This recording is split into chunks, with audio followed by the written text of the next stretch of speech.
Kas 9 kuud hiljem on S8 endiselt mõistlik ost? Tšau, mina olen Gert ja viimased päevad on minu põhiliseks telefoniks olnud Samsung Galaxy S8. Samsung on nii disaini kui komponentidega viimastel aastatel teinud meeletu arengu.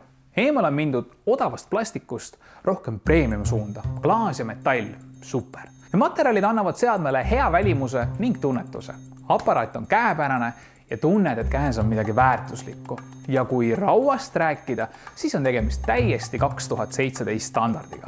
8-tuumaline protsessor, 4 giga rammi, 3000 mAh aku, 12 megapiksline kaamera taga, 8 ees ja S8 laadimiseks pole kaableid vaja. Õnneks ei karda taga vett ega tolmu. Tarkvara on Samsungile omaselt väga omanäoline. On näha, et üritatakse minna kaugele puhtast Androidist ja see on okei. Aga äppide dubleerimine on endiselt natukene tobe. Tarkvarast rääkides, adresseerime elevanti toas. Mõni aeg tagasi kasutasin Note 8 pikalt. Kasutajaliides oli küll vanamoeline ja dubleeritud äpid veits tobedad, aga üldiselt väga asjalik masin, tänu millele valis arvutimaailm taga aasta äritelefoniks. S8 puhul aga tekivad paratamatult mõned küsimused. Kas Samsung tunneb oma lõpptarbijat? Ei. Samsung minu jaoks on Androidi maailma iPhone ja seda kõige paremas mõttes. Ta sihtrühm on väga sarnane, sest et Samsa läheb järjest omanäolisemaks ja kaugemale puhtatõulisest Androidist. See kõik on okei, aga sellega kaasnevad mõned mured. Esimene mure. S8 jooksutab ikka pea 1,5 aasta vanust tarkvara. Teine mure. Android 8 beetad S8 on väljas, aga Project Treble'i toetust pole näha. See on tootjapoolne märk, et neil ei ole huvi seda seadet pikalt uuendada. Project Treble'ist rääkisime mõni aeg tagasi, link all descriptionis. Kolmas mure. Kas tõesti kardab Samsa, et sihtgrupp Note 8 ja S8 on sama? Ei ole. Note 8 toob lauale hunniku erinevusi. Suurem ekraan, teatud lisad tarkvaras, 2 kaamerat tagumisel küljel, S-Pen ja nii edasi. Ei, Note 8 ei söö S8 turuosa ära. Neljas mure. Samsung S8 kasutab tugevalt vananenud Android 7.0, aga stabiilsus kipub minema ainult hullemaks.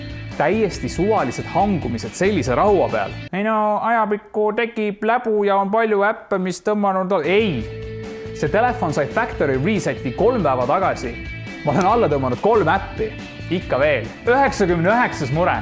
Kõikidele eelnevatele punktidele otsa vaadates ütleb minu sisetunne, et eesmärk on müüa rohkem Note 8 ja sillutada teed veebruaris välja tulevale S9-le, aga seda tehakse valesti.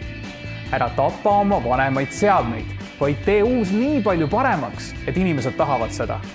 Ja need, kes mõtlevad ökoloogilisele jalajäljele, ei taha elektroonilist prügi juurde tekitada ning otsustavad näiteks seadet 2-3 aastat kasutada. Andke neile see võimalus. Minu isiklik arvamus on lihtne. 2017 lipulaev, mis tuleb ühelt maailma suurimalt telefonide tootjalt, peab olema võimeline andma hea kasutajakogemusega 9 kuud hiljem. Loodame lihtsalt, et S9 toetab Project Treble'it, tänu millele on seadme väärikas kasutusega natukene rohkem kui 9 kuud. Ja kui küsida, kellele ta on, siis vastus on lihtne. Samsungi premium-klassi fännile, kes peaks telefoni ostu lükkama edasi seniks, kuni tuleb S9 või neelama alla selle mõnesaja eurose hinnavahe ning võtma Note 8. See kõik tundus natukene negatiivne, sest et mul olid isiklikult väga suured ootused ja lootused S8-le. Kahju, et see tulemus nii läks. Ära unusta subscribe'ida, likeida, piiluga descriptionis olevaid linke ning anna meile kommentaaridesse tagasisidet, milline on olnud sinu Samsungi kogemus. Aitäh!